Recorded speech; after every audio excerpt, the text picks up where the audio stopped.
La bataille de Vertières, oui, représente un changement de paradigme. Changement de paradigme très important, puisque le 18 novembre 1803, quelque chose est fissuré. Et ce qui est fissuré, c'est cette équation entre, d'un côté, la peau noire et la condition esclavagiste. Il est bien certain, le 26 Brumaire en 12, que cette équation est fissurée de manière radicale.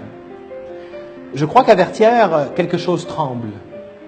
Et ce qui tremble et ce qui se fissure, ce sont les assises, en fait, du monde moderne. Et les assises du monde moderne, je reviens à ce que je disais tout à l'heure, c'est la rencontre du capitalisme, de la race et de l'esclavage. À Vertières, cette union du capitalisme, de la race et de l'esclavage s'effondre.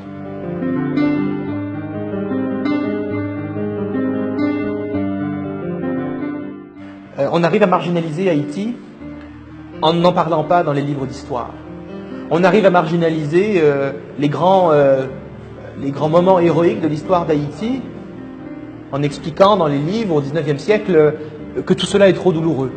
Le général Pamphile de la Croix, au XIXe siècle, en 1819, écrit ses mémoires et explique qu'il ne faut pas parler de la guerre d'indépendance haïtienne. On arrive à marginaliser Haïti en expliquant qu'Haïti est un pays de barbares, un pays monstrueux. Un pays monstrueux ne peut pas être le pays qui a donné naissance aux grands héros Dessalines. Pour parler de Dessalines, il faudrait parler d'Haïti comme un pays de victoire, comme un pays héroïque. Or, la France, pour toutes sortes de raisons, conscientes ou inconscientes, a préféré faire d'Haïti un pays à aider, un pays problématique. Alors qu'en fait, au XIXe siècle, Haïti est un pays stable, un pays puissant, un pays beaucoup plus stable que les États-Unis, frappé par une guerre civile, beaucoup plus stable que la France, frappé par diverses révolutions. Haïti n'est pas le pays que l'on pense.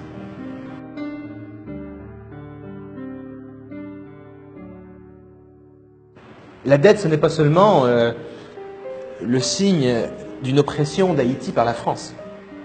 La dette, c'est aussi la trahison de l'élite haïtienne.